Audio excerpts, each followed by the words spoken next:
خداوند یسوع المسیح ہمارے منجی یشوع مشیخ کے عظیم جلیل اور قدوس نام میں آپ سب کی سلامتی ہو۔ نبیوں کی کہانی پروگرام کے ساتھ ہارون خان آپ کی خدمت میں حاضر ہے، اور ہم خداوند کے کلام میں سے پہلا سلاطین اس کا 7واں باب سیکھتے جا رہے ہیں۔ آج اس سلسلے کی تیسری قسط ہے، first Kings chapter 7 and the third episode regarding chapter 7۔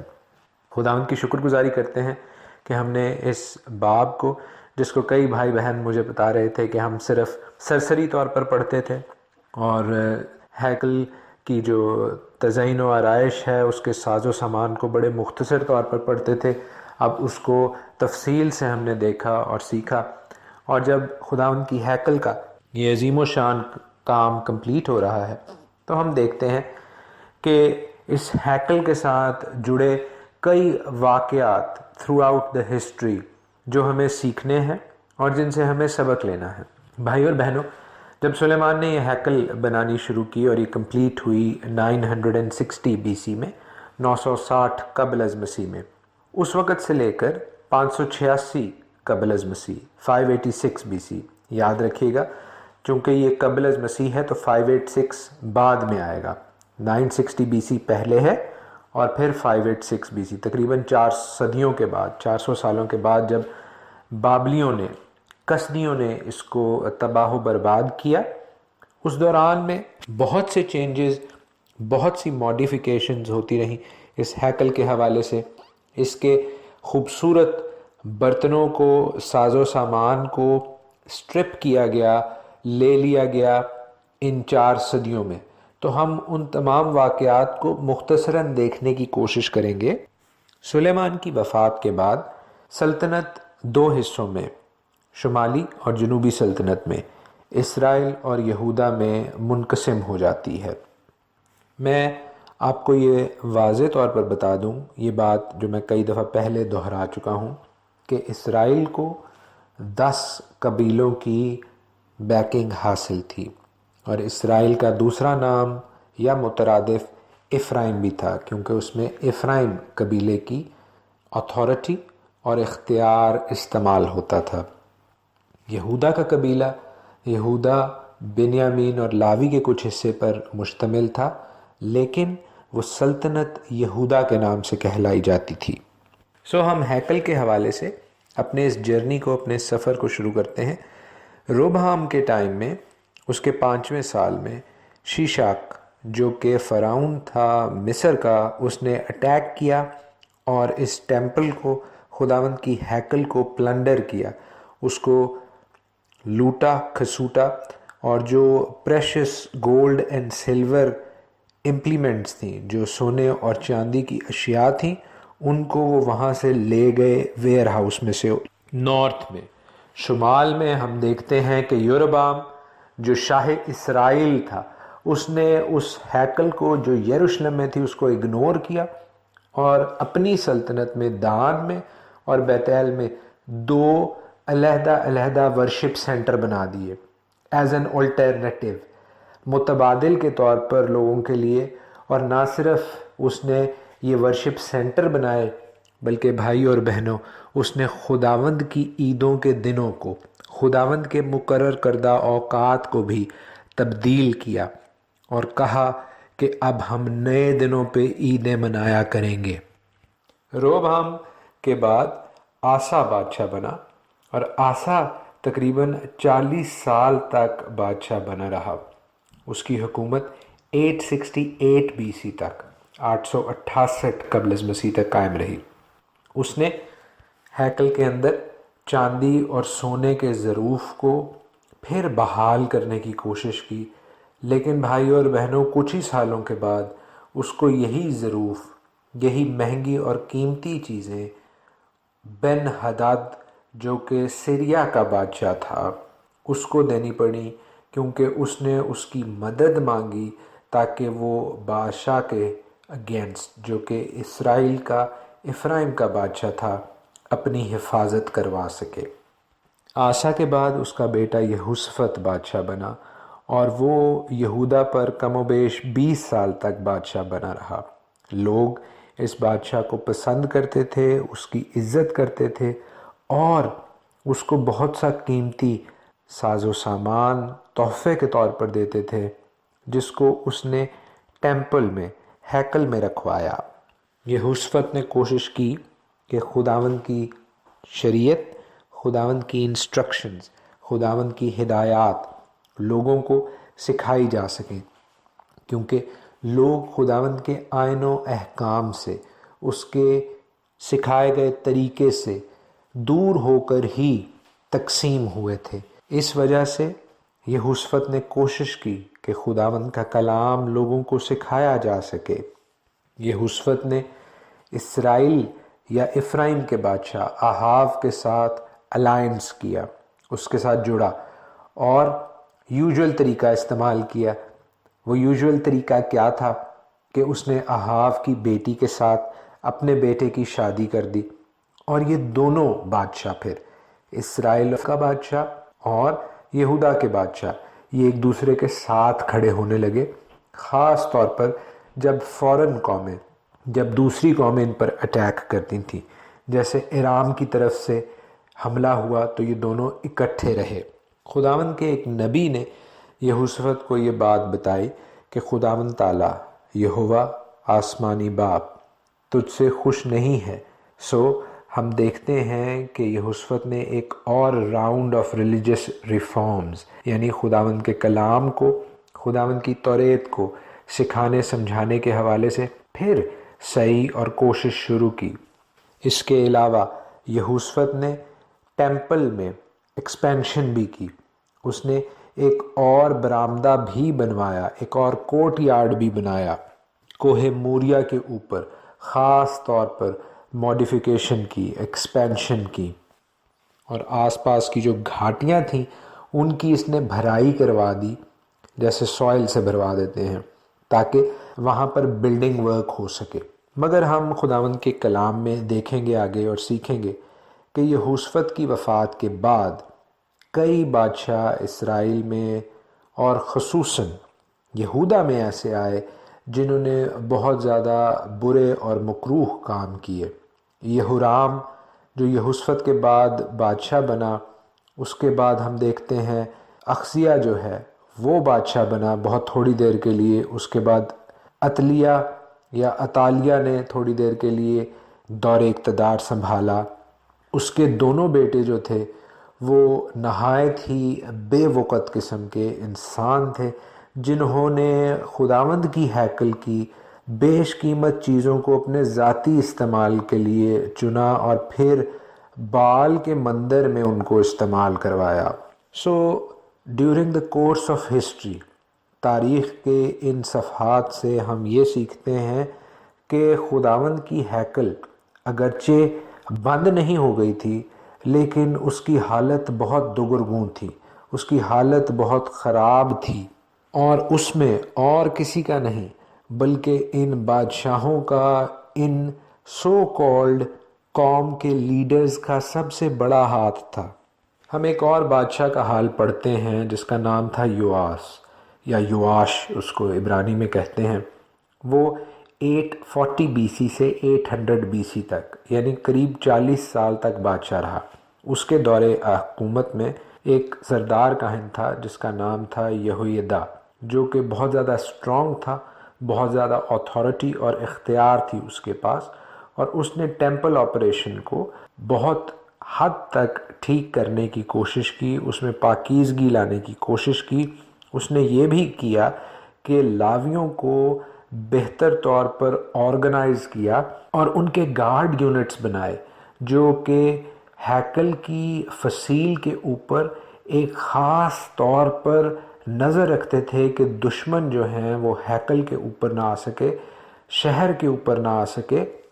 کیونکہ بھائیوں اور بہنوں یہ بات یاد رکھنے کی ضرورت ہے کہ اس زمانہ میں ہیکل کی شہرت، ہیکل کے سونے اور چاندی کی وجہ سے مختلف قومیں، مختلف بادشاہ یروشلم کو لوٹ کھسوٹ کے لیے استعمال کرتے تھے۔ یواس بادشاہ ایک حقیقی ریفارمر تھا، اصلاح پسند تھا، لیکن جو اس کے پیچھے پاور تھی وہ اسی سردار کاہن یہویدا کی تھی، جو کہ اس کا مینٹر، اس کا گائیڈ تھا۔ دوسری تواریخ اس کا 24واں باب 2 Chronicles chapter 24 اس ریسٹوریشن پروجیکٹ کی پوری تفصیلات بتاتا ہے۔ بھائی اور بہنوں، جب ہم سلاطین میں اور آگے بڑھیں گے اور تواریخ میں جائیں گے تو ہم ان تمام باتوں کو دیکھنے کی، سیکھنے کی کوشش کریں گے۔ آج کے پروگرام میں بہت مختصر ہر بادشاہ کا ذکر کیے بغیر کچھ چیدہ اہم بادشاہوں کے دور میں ٹیمپل کے ساتھ، ہیکل کے ساتھ جو چیزیں جڑی ہوئی ہیں ان کا ذکر کر رہا ہوں۔ یواس بادشاہ کے بعد امسیہ نے ہیکل کا انتظام اور یروشلم کی باغ دوڑ سنبھالی، لیکن اس کے دور میں پھر ہیکل کو لوٹا گیا۔ اور بھائی اور بہنوں، افسوسناک بات یہ ہے کہ یہ کوئی غیر قوم والا نہیں تھا، بلکہ یہ اسرائیل یا افرائیم کا نیا بادشاہ تھا۔ اتفاق سے اس کا نام بھی یواس ہی تھا۔ یہ وہ یواس نہیں ہے جو اس سے پہلے یہودا کا بادشاہ تھا، لیکن ایک یواس نے ہیکل کو ریسٹور کیا اور ہم دیکھتے ہیں کہ دوسرے یواس نے ہیکل کو لوٹا اور تباہ کیا۔ امسیہ کے بعد عزایہ بادشاہ بنا اور یہ قریب mid 700 BC کے بیچ میں تھا۔ عزایہ کو انسٹرکٹ کرنے کے لیے، گائیڈ کرنے کے لیے زکریا جیسے لوگ تھے۔ اس وجہ سے یہودا میں کچھ بہتری کے حالات پیدا ہوئے، لیکن عزایہ کی کامیابی اس کے سر کو چڑھ گئی اور ہم دیکھتے ہیں کہ اس نے خداوند کی ہیکل کے بیچ میں خود قربانی چڑھانے کی کوشش کی۔ اور بھائی اور بہنوں، یہ بڑا ریسٹرکٹڈ کام تھا۔ یہ لاویوں میں سے بھی صرف ہارون سردار کاہن کے گھرانے کو یہ رسپانسبلٹی، یہ ذمہ داری ملی تھی۔ اور ہم دیکھتے ہیں کہ اس حرکت کی وجہ سے اس بادشاہ عزایہ یا عزرایہ کو زارات، سکن کی ڈیزیز جسے لوگ لیپرسی یا کوڑ کہتے ہیں، اگرچہ وہ لیپرسی اور کوڑ سے مختلف ہے، وہ نکل آئی۔ اور ہم دیکھتے ہیں کہ یہ ڈائریکٹ رزلٹ تھا اس نافرمانی کا جو اس نے یہوہ تعالیٰ کے احکام کے خلاف کی، اور پھر اسے اس کا خمیازہ بھگتنا پڑا۔ اس دور کے بیچ میں آموس اور یسایہ دو پرٹیننٹ نبی موجود تھے جنہوں نے وارننگز دینا شروع کی اور خاص طور پر آنے والے زلزلہ کے متعلق بتایا۔ اور ہم دیکھتے ہیں کہ یہ بھونچال، یہ زلزلہ عزایہ یا عزرایہ بادشاہ کے آخری ایام میں آیا، جس کی وجہ سے نہ صرف یروشلم کے باقی گھروں کو نقصان پہنچا، بلکہ ٹیمپل کو بھی، ہیکل کو بھی بہت نقصان پہنچا۔ اور اس موقع پر زکریا نے وہ فیوچر کی، مستقبل کی پیشن گوئی کی کہ ایک بھونچال ایسا ہی بلکہ اس سے کہیں زیادہ زور کا اینڈ ٹائمز میں، آخری ایام میں آئے گا، جس کے بارے میں زکریا 14ویں باب میں لکھا ہوا ہے۔ اور یہ بے شک ہمارے خداوند منجی یسوع المسیح، یشوع مسیح کی دوسری آمد کے حوالے سے ہے، جب ماؤنٹ آف اولیوز، کوہ زیتون لٹرلی 2 حصوں میں تقسیم ہو جائے گا، درمیان میں سے پانی بہہ نکلے گا اور ہمارے منجی کے پیر کوہ زیتون کے اوپر ٹکتے ہی یہ ہوگا۔ عزایہ کے بعد اس کا بیٹا یوتام یہودا کا بادشاہ بنا اور اس نے بہت زیادہ ریپیئر کی اس بیڈلی ڈیمیج ٹیمپل کی، اور خاص طور پر ایک اپر گیٹ بنوایا جو کہ اس ہیکل کے سٹرکچر کو مستحکم کرنے کے لیے تھا۔ لیکن بھائیوں اور بہنوں، اس بادشاہ یوتام کے بعد جب اس کا بیٹا آخز بادشاہ بنا تو آخز سمجھ لیں کوئی ایسی بدروح تھی جس نے سٹیرائڈز کھائے ہوں۔ اس نے تو خود ہی ہیکل کو لوٹنا شروع کر دیا، اور ہم اس کے حوالے سے 2 کنگز 16 میں، دوسرے سلاطین کے 16ویں باب میں پڑھیں گے کہ اس نے تو ہیکل کے اندر سے ساری دولت کو، سارے سونے چاندی کو لے کر اس کو تگلت پلاسر کو، جو کہ اسیریا کا بادشاہ تھا، اس کو دے دیا تاکہ وہ اس کا دوست بن جائے۔ نہ صرف یہ، بلکہ جب وہ تگلت پلاسر کو ملنے جاتا ہے اسیریا کے بیچ میں، تو وہاں پر وہ ان کی قربان گاہ دیکھتا ہے، ان کے خداؤں کے لیے بنی ہوئی قربان گاہ۔ بھائی اور بہنوں، وہ ویسی قربان گاہ خداوند کی ہیکل میں بنا دیتا ہے، اور جو قربان گاہ، جو آلٹر سلیمان نے بنایا تھا، اس کو ہٹا کے وہاں پر یہ پیگن سٹائل غیر خداؤں والا آلٹر بنوا دیا جاتا ہے۔ اور یہ تو صرف ابتدا تھی۔ آخذ نے اس مولٹن سی کو، اس پیتل کے حوض کو بھی تباہ برباد کر دیا۔ اس نے ان رولنگ واٹر لیورز کی، وہ جو 10 بڑے پیتل کے ٹرالیز تھی جن کے اوپر پانی ہوتا تھا قربانیوں کو دھونے کے لیے، ان کی ٹانگیں کٹوا دیں۔ پیتل کے حوض کو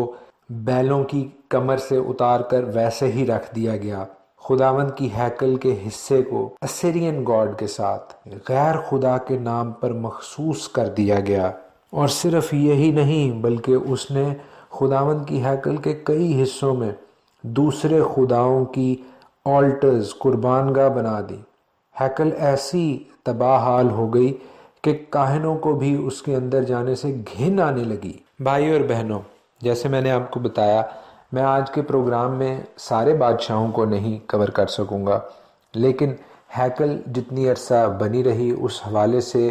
اہم اور چیدہ پوائنٹس کو ضرور ہی آپ کے گوش گزار کروں گا۔ ہم اس سفر کو، ہم اس سیکھنے کے عمل کو جاری رکھیں گے کل بھی۔ آج کے لیے مجھے اجازت دیجیے۔ خداوند آپ کو اپنے پاک کلام کے وسیلہ سے، بڑے نام کے وسیلہ سے ڈھیروں برکتیں بخشے۔ خداوند آپ سب کے ساتھ ہو، آمین۔ خداوند یسوع المسیح، ہمارے منجی یشوع مشیاہ کے عظیم، جلیل اور قدوس نام میں آپ سب کی سلامتی ہو۔ نبیوں کی کہانی پروگرام کے ساتھ ہارون خان آپ کی خدمت میں حاضر ہے، اور ہم خداوند کے کلام میں سے پہلا سلاطین، اس کا 7واں باب سیکھتے جا رہے ہیں۔ آج اس سلسلے کی چوتھی قسط ہے، 1 کنگز چیپٹر 7 ایپیسوڈ 4۔ بھائیو اور بہنوں، ہم خداوند کی ہیکل کے حوالے سے سیکھ رہے ہیں، اور میں نے کل اس سفر کو شروع کیا جس کو آج میں کوشش کروں گا ہم اختتام تک پہنچ جائیں،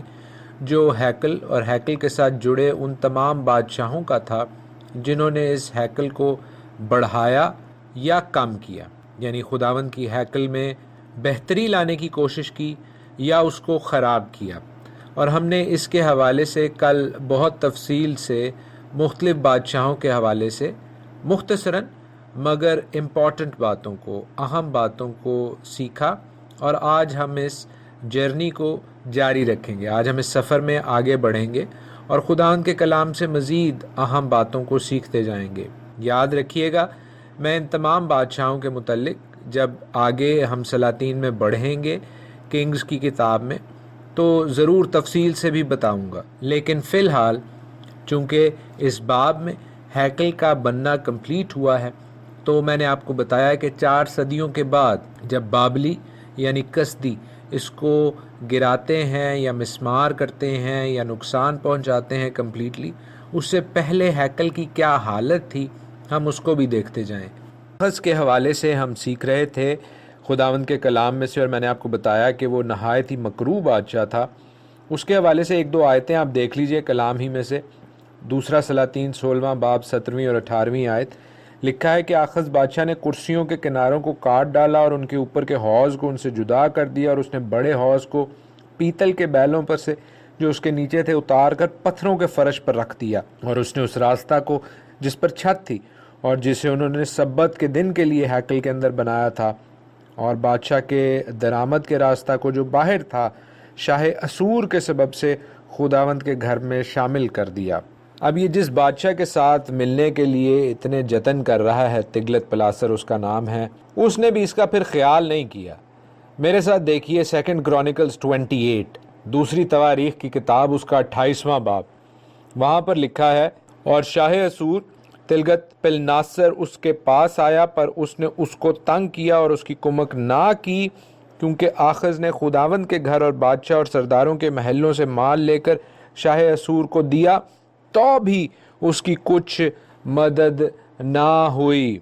اور اپنی تنگی کے وقت میں بھی اس نے، یعنی اسی آخذ بادشاہ نے خداوند کا اور بھی زیادہ گناہ کیا، کیونکہ اس نے دمشق کے دیوتاؤں کے لیے جنہوں نے اسے مارا تھا قربانیاں کی، اور کہا چونکہ ارام کے بادشاہوں کے معبودوں نے ان کی مدد کی ہے سو میں ان کے لیے قربانی کروں گا تاکہ وہ میری مدد کریں، لیکن وہ اس کی اور اس کے سارے اسرائیل کی تباہی کا باعث ہوئے۔ اور آخذ نے خداوند کے گھر کے برتنوں کو جمع کیا اور خدا کے گھر کے برتنوں کو ٹکڑے ٹکڑے کیا اور خداوند کے گھر کے دروازوں کو بند کیا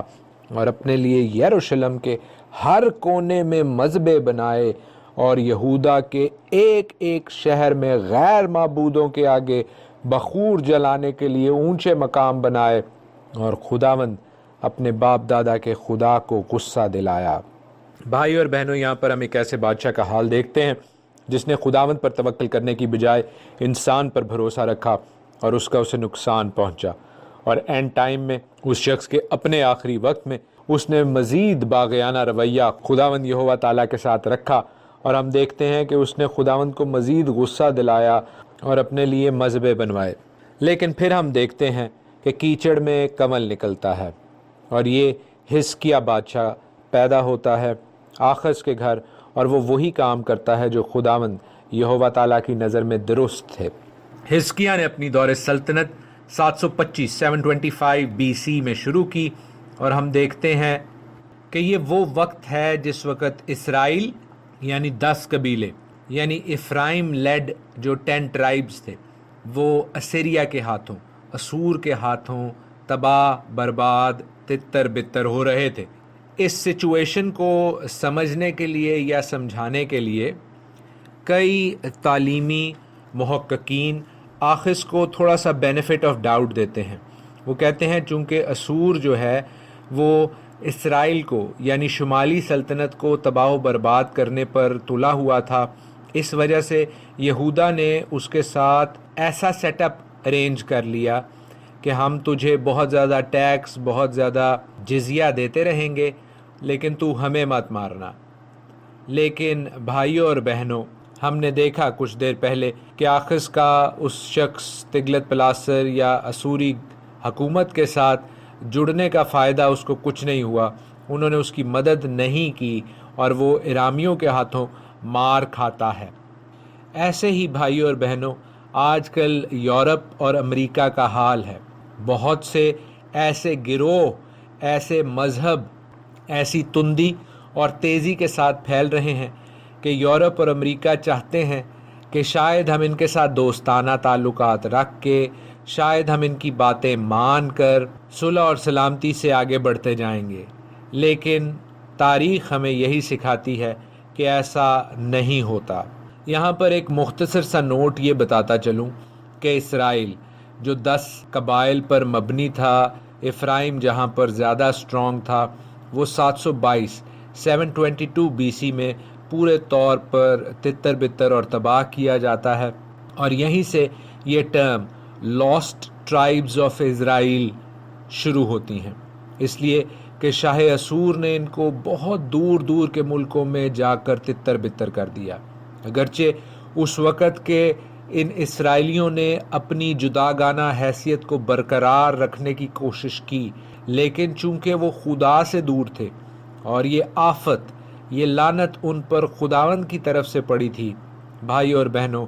وہ مختلف قوموں میں مکس ہوتے گئے، منگل ہوتے گئے، ان کی ٹرائبل آئیڈینٹیز، ان کا قبائلی تشخص برقرار نہ رہا، اور اب وہ دنیا کے کونوں کونوں میں پھیلے ہوئے ہیں، لیکن جانتے نہیں کہ وہ کس قبیلہ سے تھے یا کون تھے۔ جب اسرائیل کے ساتھ یہ سب کچھ ہو رہا ہے، وہ تنزلی کی طرف، وہ بربادی کی طرف جا رہے ہیں، ہم دیکھتے ہیں کہ یہودا کی جو سلطنت ہے، جو جنوبی سلطنت ہے، اس میں آخذ جیسا وکڈ بادشاہ موجود ہے، مکروہ بادشاہ موجود ہے، جس نے خداوند کی ہیکل کو بند کروا دیا ہے۔ مگر جب حزقیہ بادشاہ بنتا ہے تو بھائیوں اور بہنوں ہم دیکھتے ہیں کہ لیڈرشپ کی تبدیلی کیسی اہم ہوتی ہے۔ آخذ ایک پور لیڈر تھا، لیکن حزقیہ ایک سٹرونگ لیڈر ہے۔ حزقیہ نے اپنے باپ کی طرح کمپرومائز کرنے کی بجائے خداوند کے احکام، آئین اور قوانین پر چلنے کی ٹھانی۔ خداوند کے کلام میں لکھا ہے کہ حزقیہ کا سب سے پہلا ایکٹ، سب سے پہلا قدم بادشاہ بنتے ہی یہ تھا کہ اس نے خداوند کے گھر کے دروازوں کو کھول دیا اور ان کی مرمت کی، اور جب خداوند کی ہیکل کی یہ مرمت، یہ ریفربشمنٹ کمپلیٹ ہوتی ہے تو ہم دیکھتے ہیں کہ حزقیہ ایک ری ڈیڈیکیشن سیرمنی، تجدید کی سیرمنی ارینج کرتا ہے تاکہ خداوند کے گھر میں خداوند کی عیدیں، خداوند کے مقرر کردہ اوقات منائے جا سکیں، اور پہلی سیلیبریشن ہوتی ہے عید فصح کی۔ لیکن بھائی اور بہنوں، اس عظیم کام کے علاوہ حزقیہ کو یاد کیا جاتا ہے کہ اس نے کس طرح ٹیمپل ماؤنٹ پر بہت زیادہ کام کیا، تعمیراتی کام کیا، اور اس نے جو واٹر ٹنل سسٹم بنا دیا یروشلم کے گردا گرد، جو سٹی آف ڈیوڈ کے ساتھ، سیون کے ساتھ جڑا ہوا تھا، وہ آج بھی ایک فیسنیشن ہے، آج بھی ایک عجوبہ ہے، کیونکہ وہ پیور سٹون کے نیچے کھدائی تھی۔ اور ہم دیکھتے ہیں اس حوالے سے کہ اس نے واٹر سپلائی کو، یروشلم کی پانی کی سپلائی کو بحال رکھنے کے لیے یہ کام کیا، اور آج بھی جب آپ یروشلم میں جائیں تو آپ حزقیہ کی اس واٹر ٹنل میں جا سکتے ہیں۔ بھائی اور بہنوں، حزقیہ یہاں تک اپنے آپ کو محدود نہیں رکھتا، بلکہ اس نے ان تمام اونچے مقاموں کو جو یروشلم میں موجود تھے ان کو ڈھا دیا، اور اس نے اسرائیل میں جا کے بھی وہاں پہ بھی کچھ آلٹرز کو، کچھ مذہبوں کو ڈھا دیا جو غیر خداؤں کے لیے بنے ہوئے تھے۔ پھر ہم دیکھتے ہیں کہ اس کے دور اقتدار کے 14ویں سال میں 14th year of Hezekiah's reign، سنیخرب بادشاہ جو ہے اسیریا کا، اسور کا، وہ آتا ہے اور یہودا پہ اٹیک کرتا ہے، اور اس کی بہت سی شرائط ہوتی ہیں صلح کی۔ اس میں سے ایک شرط یہ ہوتی ہے کہ وہ بہت سا سونا جو خداوند کی ہیکل میں ہے اس کو سنیخرب کو دیا جائے، اور حزقیہ کو ایسا ہی کرنا پڑتا ہے۔ بھائی اور بہنوں، ہم نے سو فار یہ دیکھا کہ خداوند کی جو شاندار ہیکل سلیمان بادشاہ نے بنائی تھی، تھرو آؤٹ دا ہسٹری، تاریخ میں مختلف اوقات پر یہ بنتی، بگڑتی، پھر سنورتی رہی۔ کبھی اس میں لوٹ کھسوٹ ہوتی، کبھی اس میں تعمیراتی کام ہوتے، یہاں تک کہ جب 586 قبل از مسیح میں 586 BC میں کسدیوں نے، بابلیوں نے خداوند کی اس ہیکل کو تباہ و برباد کیا، تو بہت سے لوگ کہتے ہیں کہ اس ہیکل کی شان و شوکت میں واضح کمی آ چکی ہوئی تھی اگر ہم اس کا مقابلہ کریں اس وقت سے جب سلیمان بادشاہ نے اس کو بنایا تھا، اور اس وقت سے جس وقت کسدیوں نے، بابلیوں نے خداوند کی اس ہیکل کو تباہ اور برباد کیا۔ حزقیہ جب بوڑھا ہوتا ہے تو ہم دیکھتے ہیں کہ اس کا بیٹا منسی بادشاہ بنتا ہے، اور یہ قریب 686 قبل از مسیح 686 BC کے قریب ہوتا ہے۔ اور جیسے حزقیہ اپنے باپ سے قدرے مختلف تھا، ویسے ہی منسی اپنے باپ سے بہت مختلف تھا۔ اس نے نہ صرف اپنے باپ کے اچھے کاموں کی نفی کی، بلکہ اس نے خداوند کی ہیکل میں سورج اور چاند اور ستاروں کے مذبے بنوا دیے، اور اس کے خوف کی وجہ سے خداوند تعالیٰ کے کاہنوں نے خداوند کے عہد کے صندوق کو، آرک آف دا کوننٹ کو، کئی سالوں تک چھپائے رکھا۔ منسی کی پیشی ہوتی ہے اسور میں، کیونکہ وہ اپنے مالکوں کے ساتھ، اسور کے فرما رواؤں کے ساتھ زیادہ وفادار ثابت نہیں ہو رہا تھا، تو ہم دیکھتے ہیں کہ جب وہ واپس آتا ہے، وہاں سے واپس آ کر وہ ہیکل میں کچھ کنسٹرکشن کرتا ہے، لیکن وہ کوئی خاص نہیں ہے۔ منسی کے بعد اس کا بیٹا امون جو ہے وہ بادشاہ بنتا ہے، لیکن امون جلد ہی مارا جاتا ہے، اور اس کے بعد ہم دیکھتے ہیں کہ یوسیہ ایک نہایت ینگ لڑکا بادشاہ بنتا ہے، اور جب وہ بادشاہ بنتا ہے تو بھائیوں اور بہنوں، ہم ایسی سیریز آف ریفارمز دیکھتے ہیں، ایسی اصلاحات دیکھتے ہیں جو کہ خداوند کے کلام کے عین مطابق تھیں، جن کے بارے میں ہم 2 کرونیکلز 34 میں پڑھ سکتے ہیں، دوسری تواریخ کی کتاب اس کا 34واں باب۔ یہاں پر لکھا ہے، کیونکہ اپنی سلطنت کے 8ویں برس جب وہ لڑکا ہی تھا، وہ اپنے باپ داؤد کے خدا کا طالب ہوا، اور 12ویں برس میں یہودا اور یروشلم کو اونچے مقاموں اور یسیرتوں اور کھودے ہوئے بتوں اور ڈھالی ہوئی مورتوں سے پاک کرنے لگا، اور لوگوں نے اس کے سامنے بالیم کے مذہبوں کو ڈھا دیا، اور سورج کی مورتوں کو جو ان کے اوپر اونچے پر تھیں اس نے کاٹ ڈالا، اور یسیرتوں اور کھودی ہوئی مورتوں اور ڈھالی ہوئی مورتوں کو اس نے ٹکڑے ٹکڑے کر کے ان کو دھول بنا دیا، اور اس نے ان کی قبروں پر بتھرایا جنہوں نے ان کے لیے قربانیاں چڑھائی تھیں، اور اس نے ان کاہنوں کی ہڈیوں کو انہی کے مذہبوں پر جلا دیا، اور یہودا اور یروشلم کو پاک کیا، اور منسی اور افرائیم اور شمعون کے شہروں میں بلکہ نفتالی تک ان کے ارد گرد کھنڈروں میں اس نے ایسا ہی کیا، اور مذہبوں کو ڈھا دیا، اور یسیرتوں اور کھدی ہوئی مورتوں کو توڑ کر دھول کر دیا، اور اسرائیل کے تمام ملک میں سورج کی سب مورتوں کو کاٹ ڈالا، تب یروشلم کو لوٹا۔ یہ یوسیہ بادشاہ ہی تھا جس کے دور حکومت میں ہم دیکھتے ہیں کہ ہائی پریسٹ سردار کاہن حلقیہ نے خداوند کی توریت کو، خاص طور پر اس کی شریعت کو دریافت کیا جو کہ کھنڈرات میں موجود تھی۔ کئی لوگ یہ خیال کرتے ہیں کہ یہ پوری توریت نہیں تھی، صرف ڈیوٹرانومی کی کتاب تھی، استثناء کی کتاب تھی، لیکن ہم جانتے ہیں کہ اس میں بھی خداوند کے تمام آئین اور احکام کو دہرایا گیا ہوا ہے۔ اینی ہاؤ، جب یہ کتاب ملتی ہے ہم دیکھتے ہیں کہ یوسیہ تمام قوم کے ساتھ مل کے خداوند کے آئین اور احکام کو پڑھتا ہے، اور پھر خداوند کی ہیکل کی دوبارہ تزئین و آرائش ہوتی ہے، ریفربشمنٹ ہوتی ہے، اور عہد کے صندوق کو جس کو چھپا دیا گیا تھا واپس لایا جاتا ہے۔ یہ وہ آخری ٹائم ہے جس وقت عہد کے صندوق کے بارے میں ہم پڑھیں گے۔ اس کے بعد مختصر ذکر آتا ہے جیرمیہ 3 میں، یرمیہ کے 3 باب میں۔ اس کے بعد ہمیں نہیں علم کہ خداوند کے عہد کے صندوق کو کہاں رکھ دیا گیا۔ لوگ یہی خیال کرتے ہیں کہ یرمیہ نے اس کو چھپایا، بہت سے لوگ یہ کہتے ہیں کہ وہ ٹیمپل ماؤنٹ کے نیچے ہی چھپا ہوا ہے، کچھ لوگ یہ کہتے ہیں کہ اس کو افریقہ کے ملک ایتھیوپیا لے گئے، کچھ لوگ یہ کہتے ہیں کہ شاید روم میں ویٹیکن میں اس کو چھپایا گیا ہے، اور کچھ لوگ یہ کہتے ہیں کہ وہ تباہ ہو گیا جس وقت بابلی آئے اور انہوں نے خداوند کی ہیکل کو ڈسٹروائے کیا۔ بھائی اور بہنوں، میں اس حوالے سے کوئی اوپینین، کوئی رائے نہیں دینا چاہتا، لیکن یہ ضرور کہوں گا کہ ایسے کوئی شواہد نہیں ملے، نہ کوئی ایسی آیت ہے جس سے ہمیں یہ پتہ چل سکے کہ خداوند کے عہد کے صندوق کو تباہ کر دیا گیا۔ اور یہ بھی ضرور کہوں گا کہ جیسی وہ آیت ہے 3 باب میں یرمیہ کے، جہاں پر لکھا ہے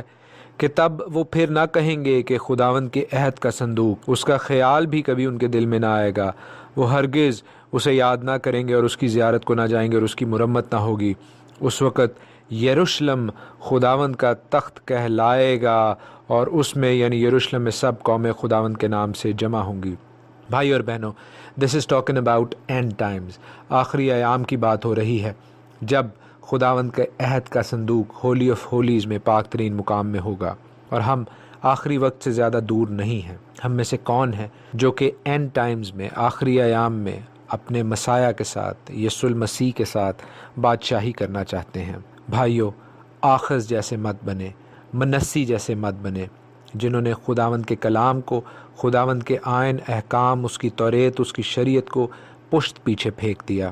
بلکہ آئیے حزقیہ کی طرح اور یوسیہ کی طرح خداوند کے کلام سے، خداوند کی شریعت سے رجوع کریں، تاکہ ہمارے نام بھی زندگی کی کتاب میں لکھے جائیں۔ آئیے اپنے دلوں کو سخت نہ کریں جب ہم خداوند کے کلام کے حوالے سے، اور خاص طور پر اس کی توریت اور اس کی شریعت کے حوالے سے بات سنیں، تو ہم اپنے قدم خداوند کی پیروی میں، خداوند کی فرما برداری میں آگے بڑھائیں۔ خداوند آپ سب کو برکت دے، آمین۔